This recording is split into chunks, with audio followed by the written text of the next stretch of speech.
Baik, bismillahirrahmanirrahim. Assalamualaikum warahmatullahi wabarakatuh.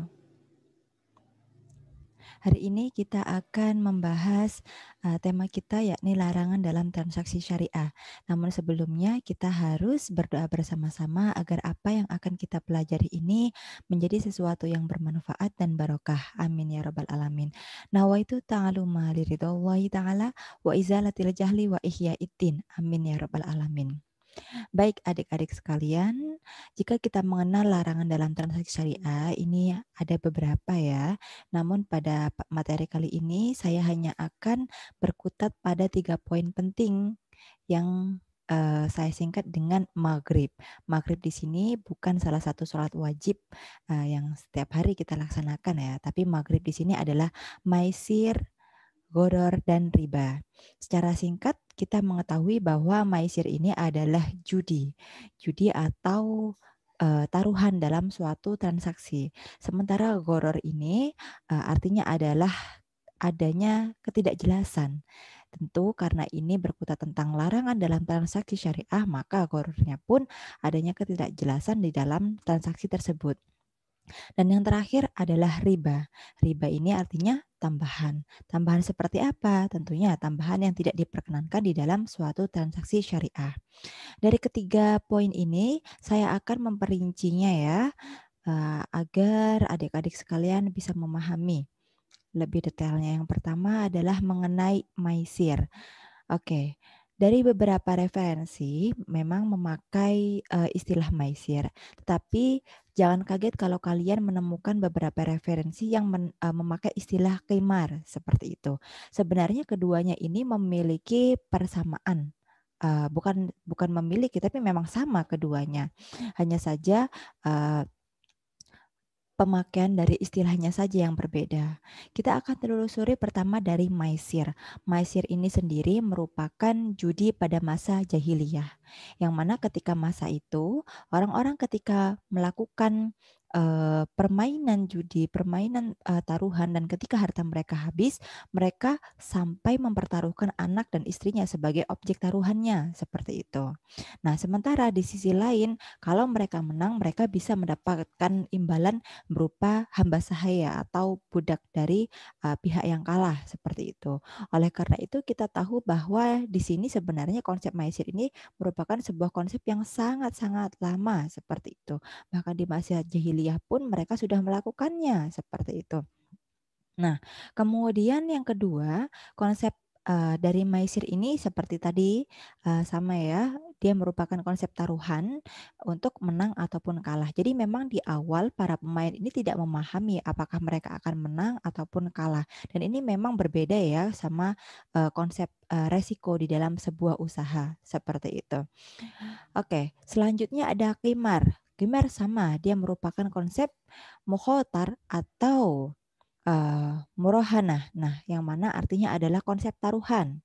Nah, seperti yang saya bilang tadi, konsep ini memiliki keterbalikan dengan sebuah usaha yang terencana. Seperti apa maksudnya, Bu? Jadi seperti ini, misalnya ya, adik-adik sekalian, kalau kalian ingin melakukan sebuah ingin membuat sebuah usaha, menjual pisang goreng coklat lumer misalnya seperti itu.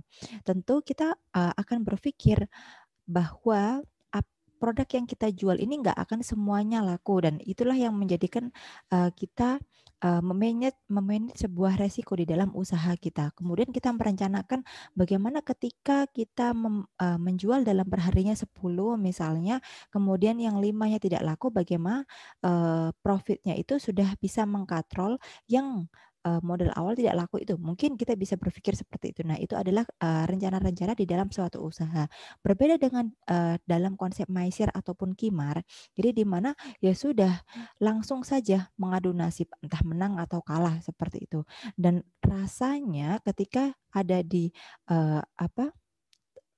ketika ada di tempat permainan judi tersebut, mereka akan secara otomatis kalah ingin bertaruh lagi, kalah ingin bertaruh lagi. Karena memang, keinginannya itu sebenarnya hanya satu, untuk menang, seperti itu ya. Itu. Kemudian yang ketiga, konsep ini merupakan, konsep yang bukan asbab milkiyah. Asbab milkiyah di sini asbab, yakni jam'u min sababun. Sababun penyebab, milkiyah kepemilikan. Memang sebenarnya di dalam Islam, terdapat beberapa konsep asbabul milkiyah. Contohnya saja, pertukaran asbabul milkiyah ini sebab-sebab kepemilikan ya. Bagaimana suatu barang ini bisa berpindah kepemilikannya kepada pihak yang lainnya. Misalnya jual beli, yang mana awalnya, buku misalnya, seorang, menjual buku. Buku tersebut tidak akan beralih kepemilikan kepada si pembeli sebelum si pembeli itu menyerahkan uang sejumlah tertentu yang menjadi pengganti ataupun harga dari buku tersebut. Di situ ada peralihan kepemilikan. Kemudian, jual beli inilah yang menjadi asbabun milkiyah dari buku itu yang kemudian dimiliki oleh pembeli, seperti itu. Kemudian, misalnya lagi seperti contohnya waris, seperti itu. Di mana ketika ada seseorang, yang memiliki harta, kemudian dia meninggal, kemudian maka secara otomatis harta tersebut akan jatuh kepada ahli warisnya dan disitulah ada konsep asbabul milkiyah. Penyebabnya apa? Penyebabnya adalah kematian dari pemilik harta warisan tersebut, seperti itu.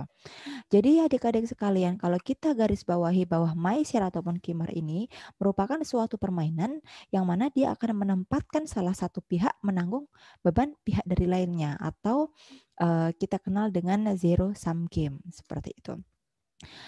Kemudian apa landasan hukumnya? Landasan hukumnya kita bisa lihat dari Al-Maidah ayat 10, ayat 90 ya.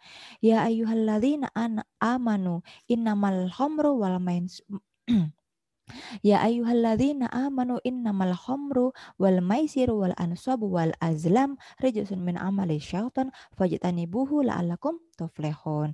Ya ayyuhalladzina amanu, hai orang-orang yang beriman, innamal khamru, sesungguhnya khamar, wal maisir, dan berjudi itu, wal ansab, ini berkorban untuk berhala ya, wal azlamu rijsun min amali syaiton. Nah, dan azlam itu mengundi nasib dengan panah seperti itu. Maksudnya setelah dipanah seperti itu, oh dia menang atau kalah. Nah itu.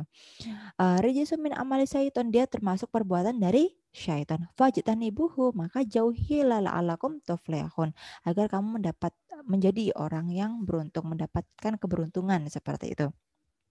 Kalau kita melihat secara tekstual, fajtanibuhu, fa ini kan artinya maka, jauhilah seperti itu kan ya untuk translate-nya. Uh, seb- seb- uh, Kalau semua kita telusuri lebih dalam, ini seakan-akan teks ini hanya sebagai himbauan. Tapi para ulama sepakat bahwa kata-kata fajtanibuhu di sini adalah suatu larangan qot'an, bahwa perbuatan tersebut harus dijauhi seperti itu, bukan suatu anjuran seperti itu. Fajtanibuhu, maka jauhilah, ya jauhi seperti itu. Dia merupakan kalimat nahyi atau larangan. Kemudian kita beralih, apa saja sih unsur yang kemudian bisa menjerumuskan suatu transaksi ini menjadi transaksi yang dilarang? Yang pertama, dia adalah suatu transaksi yang mengandung taruhan ataupun mengadu nasib. Jadi dari awal dia tidak tahu apakah dia akan menang ataupun kalah, seperti itu. Kemudian kedua, pelaku mempertaruhkan hartanya tanpa imbalan.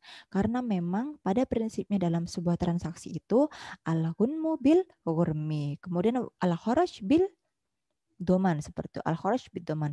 Jadi ketika seseorang mempertaruhkan hartanya, seharusnya ketika dia mengeluarkan sesuatu dia akan mendapatkan imbalan dari itu, seperti itu. Ketika dia menjualkan sesuatu berarti dia harus mendapatkan uang dari itu, seperti itu. Ketika dia apa ya? Intinya seperti itu. Tapi ketika pada transaksi maisir ini, transaksi yang mengandung maisir ini, taruhan ini, ya sudah dia mempertaruhkan saja dan niatnya hanya ingin mencari keuntungan. Kemudian pemenang mengambil sesuatu dari yang kalah. Nah, ini yang tadi kita kenal dengan zero sum game ya, di mana memang pihak kalah ini ya sudah dia habis-habisan terhadap harta yang ia taruhkan seperti itu. Dan dia tidak mendapatkan apa-apa kalau dia sudah kalah. Kemudian pelaku ini akan berniat mencari keuntungan dengan mengadu nasibnya seperti itu. Memang pada awalnya dia sudah niat, aku pokoknya ingin menang di taruhan tersebut seperti itu. Nah, ini adalah konsep yang mengadu nasib tersebut. Kemudian di sini ada case study yang mana mungkin bagi sebagian yang belum tahu bagaimana konsep Maisir ini, barangkali pernah melakukannya, maka setelah adik-adik sekalian sudah mengetahui konsep Maisir ini, mari kita perbarui. Misalnya saja adik-adik sekalian ini membuat sebuah event perlombaan, LKTI misalnya, ataupun futsal dengan fakultas lain dan lain sebagainya. Ini kan biasanya ditarik itu ya, uang pembayaran sekian. Nah, kita harus mencermati, terutama bagian bendaharanya, ini uang larinya kemana, seperti itu. Jangan sampai uang yang kita ambil dari peserta itu kemudian kita belikan hadiah untuk kita serahkan kepada pemenang dalam perlombaan yang kita gelar tersebut, seperti itu. Karena hal ini akan menjurus kepada yang namanya maisir. Lalu bagaimana Bu alternatif halalnya? Alternatif halalnya adalah jika memang kalian menarik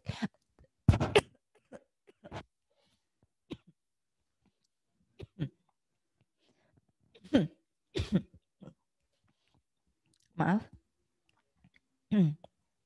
jika kalian memang memungut dana dari peserta tersebut, maka hendaklah apa yang dipungut ini akan lari kepada dirinya sendiri juga.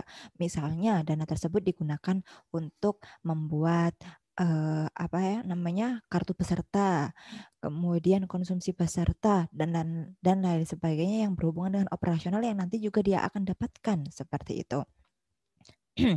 Kemudian sementara hadiahnya kalian bisa ambil dari sponsorship atau dana yang memang sudah tersedia dari kampus seperti itu misalnya. Nah, ini merupakan alternatif halal dalam event tersebut seperti itu. Jadi memang kalau seumpama dipungutnya dari semua peserta tetapi diserahkannya kepada hanya salah satu pihak yang menang saja, nah ini akan memasukkannya kepada salah satu transaksi maisir tersebut. Seperti itu. Oke, selanjutnya kita akan beralih pada transaksi yang mengandung gharar. Seperti itu. Gharar ini sebenarnya kata sifat. Sifat dalam muamalah yang menyebabkan rukunnya tidak pasti. Sebagaimana kita tahu ya, secara garis besar rukun dalam transaksi ini hampir 11-12 ya, mirip ya. Ada niat, ada akiden. Akiden ini kan antara dua pihak yang bertransaksi itu. Kalau jual beli ya ada penjual dan pembeli. Kalau saya menyewa ada penyewa dan yang menyewa seperti itu dan lain sebagainya. Kemudian ada objek dari transaksi tersebut. Kemudian juga ada sigot, ijab kabulnya seperti itu. Kemudian bagaimana secara operasionalnya mengenai gharar ini? Jadi di dalam gharar ini ada ketidakpastian antara kedua belah pihak terhadap objek, baik secara kualitas, kuantitas, harga, dan waktu penyerahannya. Sehingga ada salah satu pihak yang merasa dirugikan. Secara kualitas, misalnya saja ada seseorang yang yang menjual, maksud saya, yang menjual apa ya? Anak sapi di dalam perut induknya. Misalnya dia sudah paten, tahu siklus itu sapi. Oh, sapi ini kalau sudah melahirkan yang betina, dia akan melahirkan yang jantan. Kemudian seperti itu selang-selingnya. Akhirnya ketika dia butuh uang dan belum dilahirkan itu sapi, dia menjualnya. Siapa nih yang mau beli sapi saya tapi masih dalam rahim? Karena itu kemungkinan besok dia akan keluar jantan seperti itu atau keluar betina seperti itu. Saya akan kasih diskon kalau belinya sekarang. Nah, itu belum pasti kan, apakah nanti pas dia keluarnya itu jantan atau betina seperti itu kan belum pasti. Dan kemudian ketidakpastiannya juga apakah nanti sapi itu ketika lahir dia hidup atau mati seperti itu. Nah, di sini adalah dari kualitasnya masih belum diketahui seperti itu. Kemudian masalah kuantitas juga. Misalnya ada seorang petani lele seperti itu. Dia sudah sering panen dan kemudian dia bisa memprediksi, oh ini satu kolam saya ini bisa panen 1 ton lele seperti itu. Kemudian dia bilang kepada orang yang mau membeli, kamu beli aja ini lele saya di dalam kolam. Ini biasanya eh, menghasilkan 1 ton lele seperti itu. Nah, di sini akan terjadi sesuatu yang goror yang tidak pasti karena memang ketika si lele itu dipanen bisa jadi dia akan lebih dari 1 ton ataupun kurang dari 1 ton. Ketika dia lebih dari 1 ton, maka kemungkinan besar si penjual tadi akan merasa kecewa. Wah, kenapa aku cuma jual segitu? Seperti itu. Ataupun ketika dia kurang dari 1 ton, maka si pembelilah yang kecewa.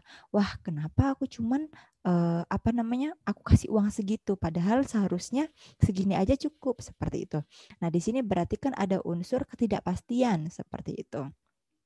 Yang mana bagaimana alternatifnya? Ya sudah panen dulu itu lele, kemudian setelah dipanen ya ditimbang seperti itu. Baru kemudian dijual seperti itu. Bukan kita prediksikan ini kiranya isinya berapa seperti itu. Kemudian ketiga masalah harga. Nah, ini hati-hati ketika teman-teman misalnya mendapatkan flyer dijual motor murah 15 sampai 20 juta saja seperti itu. Kemudian kita tertarik, "Oh, motor apaan sih? Kok murah sekali?" Akhirnya kita datang kemudian ingin bertransaksi dengan harga yang 15 juta itu. Ternyata oke, ternyata sampai sana kita mendapati, oh ternyata kalau seumpama yang cash 15 juta, yang kredit 20 juta, tidak ditekankan di awal. Nah, ini masih ada sifat horor di situ, ketidakpastian, masalah harganya, seperti itu ya. Dan yang terakhir ini waktu penyerahannya. Misalnya saja ada seseorang yang ingin menjual rumahnya, seperti itu. Kemudian karena dia waktu itu sangat butuh uang, maka dia mencari orang yang bisa membantunya. Saya jual rumah ini kepada kamu, tetapi saya nggak mau nyerahin rumah ini kepada kamu sekarang. Saya mau nyerahinnya ketika saya mati dulu, seperti itu misal. Nah, ini kan kita nggak bisa ya memprediksi seseorang ini meninggal dunianya kapan, seperti itu. Nah, jadi nggak pasti waktu penyerahannya. Nah, ini adalah transaksi yang tidak diperbolehkan, seperti itu. Jadi ketika bertransaksi ya sudah. Kapan waktu nyerahkannya? Seperti itu. Oh, tanggal sekian, bulan sekian, diserahkan seperti itu agar semuanya jelas dan tidak ada pihak yang merasa dirugikan seperti itu. Kemudian selanjutnya ini kita mempreteli lagi mengenai unsur dari rukun ya. Jadi ketika di dalam suatu transaksi otomatis di situ sudah ada rukun-rukun yang unsur-unsur rukunnya. Kemudian ada salah satu unsur rukun yang tidak ada, maka akadnya akan menjadi batil atau dianggap tidak ada seperti itu. Maka konsekuensi selanjutnya pun akan berbeda pada akad-akad yang dikatakan ada seperti itu. Misalnya saja kita contohkan akad pernikahan saja, yang mana salah satunya ini harus ada wali ya kan untuk unsur rukunnya. Misalnya tidak ada walinya, kemudian mereka nikah-nikah aja sendiri. Nah, unsurnya tidak dilengkapi seperti itu, maka akadnya pun dianggap tidak ada seperti itu. Kemudian konsekuensinya apa? Jadi semua perbuatan yang dilakukan oleh suami istri itu bukan lagi dianggap suatu yang halal, yang berpahala, tetapi malah dianggap sebagai perzinahan. Karena apa? Akadnya saja tidak ada, maka hukum-hukum yang selanjutnya pun dinilai tidak ada pula seperti itu. Kemudian kalau kita melihat jika ada unsur-unsur rukun, ada semuanya rukun-rukunnya, tetapi dia tidak pasti seperti itu. Maka akadnya ini akan dianggap tidak sah atau fasid. Inilah yang menyebabkan kegororan itu. Seperti itu ya. Akadnya menjadi rusak, fasid. Baik secara kualitas, kuantitas, harga dan waktu penyerahan harus pasti dulu. Nah, maka akad itu tidak akan menjadi sah seperti itu atau tidak fasid itu. Adapun landasan hukum dari Gharar ini adalah hadis yang diriwayatkan oleh Muslim nomor 2878. Hadatsana Abu Bakri bin Abi Syaibah, hadatsana Abdullah bin Idris, wa Yahya bin Sa'id, wa Abu Usamah, wa an Ubaidah, wa hadatsana Zuhair bin Harab, wa lafdul lahu wa hadatsana Yahya ibn Sa'id an Ubaidillah hadatsani Abu Zinad wa an A'raj an Abi Hurairah qala. Nah, kemudian masuk ke matanya ya. Naha Rasulullah sallallahu alaihi wasallam an bai'ul khasah wal bai'ul gharar. Nah, berarti di sini ada bai'ul gharar yang qat'an naha, dilarang. Rasulullah melarang untuk jual beli dengan cara khasah. Khasah itu menjual dengan cara melempar kerikil. Harganya berapa? Kalau seumpama dilempar harganya sekian, sekian. Mungkin kalau seumpama di era kontemporer sekarang itu ada barang yang kemudian ingin dihargai dengan cara putaran lotre seperti itu kali ya. Dijual emas 1 kilo seharga 5.000 sampai 50 juta. Nah, itu kemudian di putarannya itu ada tulisan 5.000, 50, 500, kemudian muter-muter-muter sampai nilai yang tertinggi, misal seperti itu. Kemudian ketika diputar, oh masuk 5.000, oh berarti itu harganya lebih. Itu tidak boleh. Nanti akan ada pihak yang merasa dirugikan. Sebagaimana ada bai'ul gharar juga yang mengandung ketidakpastian yang sudah kita jelaskan bersama tadi. Nah, kemudian apa kriterianya? Oke, kita melihat bahwa kriteria dari gharar ini yang bisa kita garis bawahi adalah gharar ini sebenarnya dilarang untuk transaksi bisnis saja. Transaksi muawadah. Namun dia diperbolehkan untuk transaksi yang bersifat tabaruk atau sosial. Lah, kok bisa? Seperti ini gambarannya, adik-adik sekalian. Kalau memang itu suatu transaksi bisnis, maka harus jelas karena keduanya memang merupakan pertukaran yang mana konsep dari keduanya memang harus ada keuntungan, ada profit seperti itu. Jadi jangan sampai salah satunya terdolimi. Berbeda dengan tabaruk, misalnya hadiah. Seseorang yang menerima hadiah dia tidak perlu mengetahui harga dari hadiah itu, ya tidak. Misalnya saya memberikan jam tangan kepada adik saya seperti itu. Dia tidak perlu tahu apakah jam tangan yang saya beri ini harganya 30.000 atau 300.000. Nah, artinya secara harga gharar di situ diperbolehkan dalam transaksi sosial, transaksi hadiah tersebut. Berbeda ketika saya menjual jam tangan kepada dia, dia harus tahu ini dengan kualitas sekian ini sebenarnya harganya yang berapa seperti itu. Apakah saya dihargai 30.000 atau 300.000 itu harus diketahui secara konkret, secara akurat seperti itu. Kemudian untuk klasifikasi, gharar ini sebenarnya ada dua, ada yang berat, ada yang ringan. Ketika kita kategorikan sebagai gharar berat, maka secara otomatis dia tidak diperbolehkan. Namun ketika dia merupakan gharar yang ringan, oke, dia masih diperbolehkan. Seperti apa gharar berat? Gharar berat ini merupakan gharar yang sebenarnya bisa dihindarkan karena memang di dalamnya akan memicu perselisihan kalau tidak dihindarkan. Nah, standarnya apa? Standarnya adalah ada uraf ataupun kebiasaan dari masyarakat sekitar situ. Misalnya saja akad salam. Akad salam ini kan akad pesanan ya, yang mana tanpa batas waktu penyerahan. Kalau misalnya biasanya emak-emak ini kan seperti ini. Bu, saya mau pesan dong risoles kamu seperti itu 50. Oke, saya nanti akan transfer ya. Dia sudah transfer. Kemudian ketika pas ditanya, mau diambil kapan? Nggak tahu. Aduh, nggak dibalas seperti itu. Akhirnya orang yang membuat risoles ini kan bingung, ini mau dikasihkan kapan seperti itu. Bisa jadi ketika dia menunggu dan menunggu dia lupa bahwa ada pesanan, kemudian menyebabkan si pembeli tadi itu merasa kecewa kok barangnya tidak diantar-antar seperti itu. Sementara di pihak lainnya merasa belum tahu kapan harus menyerahkannya dan sebagainya. Intinya di sini ada pihak yang merasa dirugikan. Jadi gharar di sini ya harus tahu penyerahannya kapan seperti itu. Kemudian sementara untuk goro ringan ini sebenarnya goror yang tidak bisa dihindarkan dan bisa dimaklumi seperti itu. Misalnya saja kalau dicontohkan adanya perbedaan dalam perbedaan hari dalam bulan untuk akad sewa. Karena kita tahu ya biasanya dalam 1 tahun itu ada bulan yang harinya 28, 29, 30 ataupun 31. Semuanya di breakdown rata. Yang penting setahun ya 12 bulan, entah harinya berapapun itu, seperti itu. Nah, poin yang ketiga kita bahas adalah riba. Tentu teman-teman sudah sering ya mendengarnya sejak masuk ekonomi syariah. Tentu telinga kalian ini sangat familiar dengan kata-kata ini, riba, seperti itu. Maksudnya larangan riba.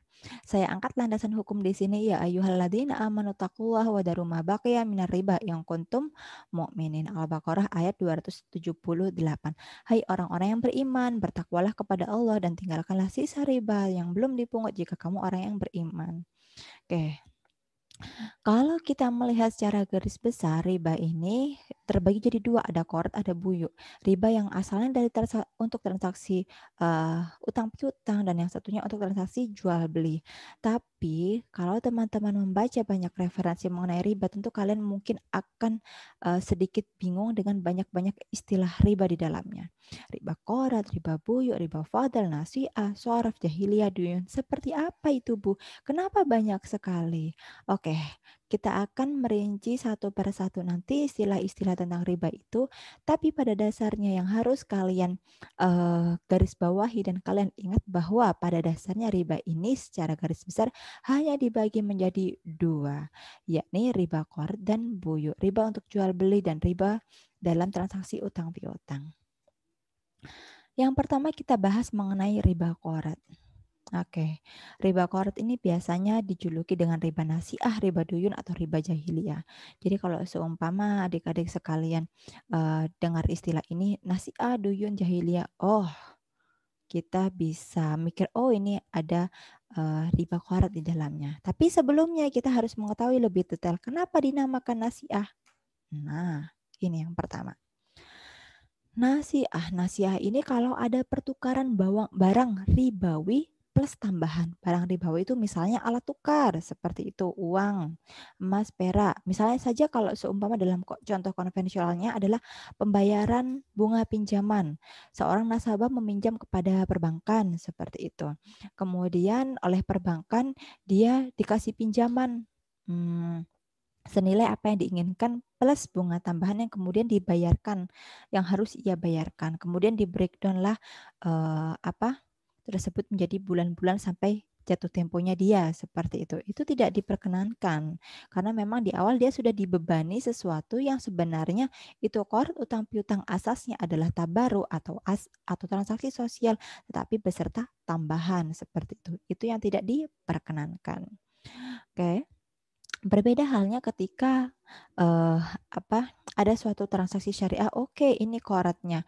Kemudian kita akadkan lagi di luar, ini ada biaya administrasi seperti itu. Jadi memang dua akad yang berbeda ya, atau biaya operasional misalnya untuk transaksi ini seperti itu. Jadi dia lepas dari masalah akad awalnya yaitu koratnya itu diperbolehkan seperti itu. Hal inilah yang kemudian membedakan bagaimana transaksi suatu kredit dan pembiayaan baik dari konven dan maupun perbankan syariah. Yang satunya dia dicampur antara akad hutangnya tersebut, dana hutangnya tersebut dengan tambahannya yang satunya dipisah seperti itu. Kemudian disebut juga riba duyun. Duyun dainun. Duyun ini jamak dari dain. Dain ini artinya hutang. Jadi dari sini sudah jelas ya, oh ini riba tentang hutang piutang. Dan yang terakhir adalah riba jahiliyah.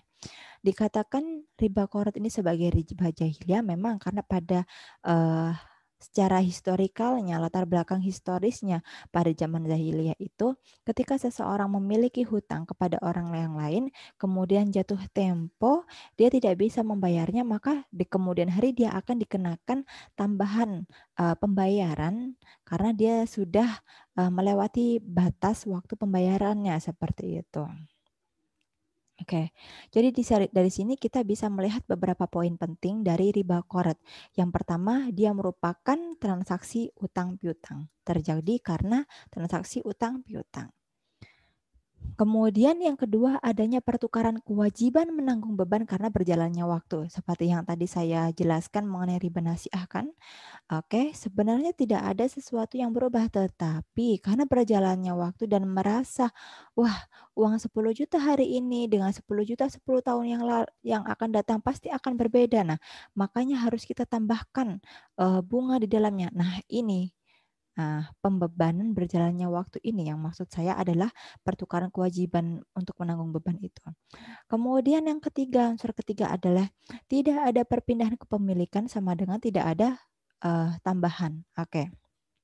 Secara konsep seperti ini adik-adik sekalian, yang namanya hutang piutang artinya kan barang yang dipinjamkan atau barang yang dihutangkan sejatinya ini kan masih tetap milik dari orang yang menghutangi, seperti orang yang meminjami, seperti itu kan. Jadi tidak ada perpindahan kepemilikan. Nah, inilah konsep yang menjadi highlight ya kalau Korot ini tidak boleh ada tambahan karena tidak ada perpindahan kepemilikan di sana.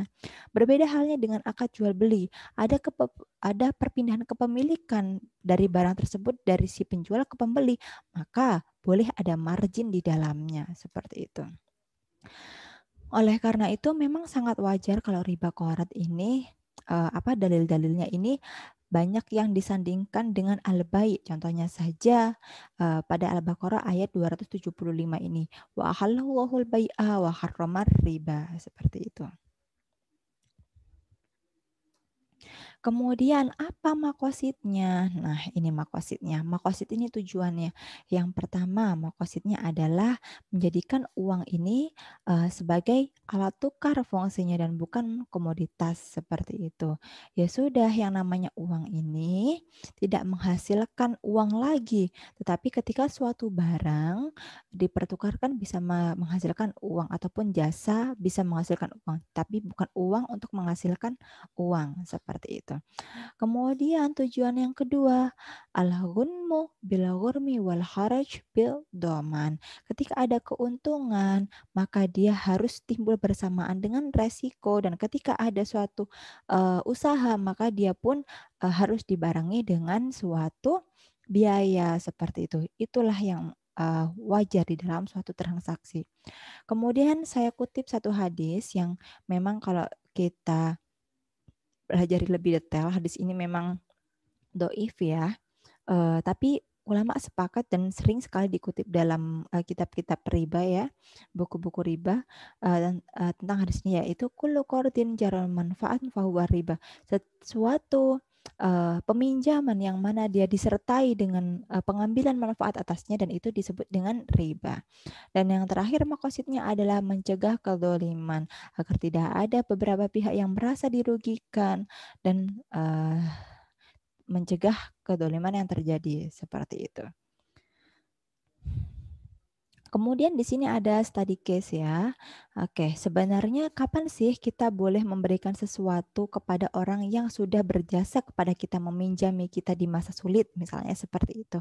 Apakah sebelum ataukah saat ataupun setelah pelunasan seperti itu? Bolehkah seperti itu? Mungkin adik-adik yang baik hatinya pasti menginginkan memberikan sesuatu ya sebagai balasan terima kasih seperti itu. Tapi ingat pada hal ini ketika kita mengambil bahwa konsep ini utang piutang tidak diizinkan untuk memberinya sebelum ataupun saat pelunasan. Ditakutkan di situ ada kullu qardin jara manfaatin fahuwa riba. Seperti itu. Ketika pelunasannya selesai kemudian kita memberikan sesuatu tambahan, inilah yang diperbolehkan. Karena kenapa? Inna khairukum ahsanakum qadaan. Setiap dari kalian, setiap orang yang terbaik dari kalian adalah orang yang paling baik dengan cara pelunasan hutangnya seperti itu. Kemudian selanjutnya ada riba buyuk. Oke, ini gambarnya sering kita jumpai mungkin ketika mau Idul Fitri ya, di mana di Jalan Jayan ini banyak apa ya, jasa penukaran uang. Tetapi misalnya tukarnya uang 20 ribuan senilai sekian, kurang satu lembarnya dan lain sebagainya. Ini, dianggap sebagai keuntungan karena dia, eee, bisa mempertukarkan itu kepada orang yang butuh. Nah, di sini titik poinnya. Inilah yang dinamakan sebagai riba buyuk. Suatu yang timbul akibat pertukaran barang yang sejenis, tetapi beda kualitas, kuantitas, dan waktu penyerahannya. Seperti itu. Kalau pada contoh pada gambar berarti dia beda kuantitasnya. Yang satunya misalnya seharusnya isi 10 uang 20 ribuannya, ternyata cuma isi 9. Dianggapnya 20 ribuan yang satu itu sebagai jasa dia, sebagai upah dia. Nah, ini sebenarnya bukan jasa lagi, tetapi sama dengan kita bilang jual beli uang seperti itu. Oke, untuk peristilahan riba buyuk ini sering disandingkan dengan riba sorof dan fadl. Kalau riba sorof ini memang atas sorof ya, sudah akadnya komersial. Jadi riba yang berhubungan dengan suatu yang komersial ini riba buyuk. Kemudian fadl. Fadl ini riba apabila suatu transaksi tersebut tidak memenuhi ketiga kriteria. Apa saja? Pertama, mislan bimislin, sesuatu yang ukurannya sama. Kemudian sawaan bisawain. Kemudian apa ya? Jenisnya itu sama. Kemudian yadan biadin. Yadan itu kan artinya tangan. Jadi kalau semua yadan biadin tangan dengan tangan artinya maksudnya waktu penyerahannya itu secara tunai. Nah, ketika ketiga poin ini tidak ada, maka inilah yang disebut dengan riba fadl. Oke. Dari sini kita bisa melihat bahwa ketika dia merupakan sesama ribawi, sesama barang ribawi, maka konsepnya ada dua, dia harus takobut, harus tunai, dan harus tasawi, harus sama. Sementara kalau dia ini barang beda ribawi, misalnya saja kita mempertukarkan antara emas dengan uang ataupun beras dengan uang. Ini harus takobut, harus tunai. Dan hal ini boleh bermargin seperti itu. Kalau sama ribawi itu emas dengan emas, perak dengan emas, perak dengan emas, maaf, perak dengan perak seperti itu, atau beras dengan beras dan lain sebagainya. Itu yang sama-sama ya. Nanti kita akan bahas apa saja benda ribawi itu. Intinya seperti itu kita pahami dulu, maka ketika konsep tersebut tidak ada, maka jadilah keduanya yang pertama. Ketika sesama ribawi tidak ada barangnya tidak sama, baik itu secara kualitas maupun kuantitas, kemudian waktunya tidak tunai, maka dia akan menjadi riba fadl. Sementara kalau barangnya beda ribawi, misalnya ada seseorang yang bilang, Pak, saya mau beli beras 10 kilo. Berapa? 100.000 misalnya seperti itu. Oke, dikasih uangnya. Pak, tapi saya nggak mau ambil sekarang. Saya maunya ambil 1 tahun lagi. Nah, ini. Kita kan tidak tahu harga beras 1 tahun lagi itu apakah masih 10 kilo itu masih 100.000 ataukah sudah lebih seperti itu. Atau ketika barang yang sudah dijual sudah menjadi milik pembeli tersebut disimpankan, masih ada kemungkinan juga waktu penyerahannya apakah dia itu masih bisa dikonsumsi atau dia sudah berkutu, berjamur dan lain sebagainya. Kita tidak tahu yang mana akibatnya akan timbul kerugian dari pihak tersebut. Nah, inilah yang dinamakan dengan riba nasiah yang sebagaimana juga menjadi peristilahan riba qarat di awal tadi ya. Jadi ingat itu ya, kalau beda ribawi dia boleh bermargin tapi tetap dia harus takobut, harus tunai. Kemudian ini ada landasan hukumnya.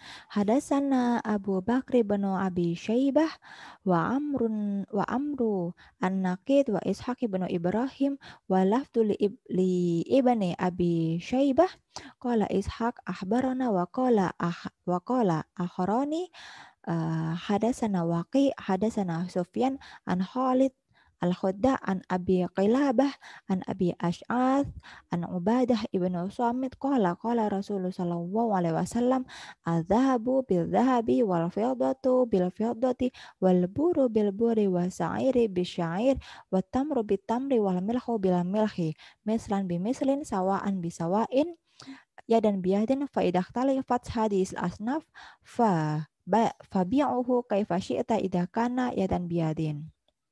Saya ambil langsung dari matanya, mulai ad-dhahabu bidzahabi, emas dengan emas. Wal fiddatu bil fiddati, perak dengan perak. Oke, kemudian al burru bil birri, gandum dengan gandum. Asyairu bisyairi, barley atau jelai ya, dengan jelai juga. Atamru bitamri, kurma dengan kurma. Wal milhu bil milhi, garam dengan garam. Nah, dari komoditas ribawi ini kita bisa menggarisbawahi bahwa yang merah ini ya, zahab wal fiddah ini masuk pada kategori mata uang. Kemudian mulai albur, asyair, atamr wal milh ini masuk kepada komoditas makanan. Jadi di sini kita bisa anggap bahwa sebenarnya ada dua di sini. Ada mata uang dan ada makanan yang menjadi komoditas dari barang-barang ribawi itu. Kemudian mereka ketika dipertukarkan sama bagaimana? Mislan bimislin harus sama. Sawaan bisawain harus sama ya dan biyadin. Harus tunai. Faidah talafat hadil asnaf apabila ini berbeda antara satu dengan lain tadi itu fabi'uha kaifa syi'ta, terserah kamu mau jual bagaimana idza kana ya dan biadin, tetapi tetap dengan kategori ya dan biadin tunai seperti itu. Nah, alhamdulillah eh, terakhir kita sudah pada slide terakhir kita ya ada soal di sini. Saya ingin tahu pendapat adik-adik sekalian tentang pendapat para pendukung bunga ya dengan prinsip mereka time value of money. Bagaimana menurut pandangan kalian? Dan lain sebagainya. Saya tunggu jawaban kalian seperti biasa di kolom komentar dan MMP. Terima kasih atas partisipasinya. Marilah kita akhiri dengan membaca hamdalah. Alhamdulillahirabbil alamin. Allahumma nafa'na bima 'allamtana wa 'allimna ma yanfa'una warzuqna uluman tanfa'una. Terima kasih atas partisipasinya. Wassalamualaikum warahmatullahi wabarakatuh.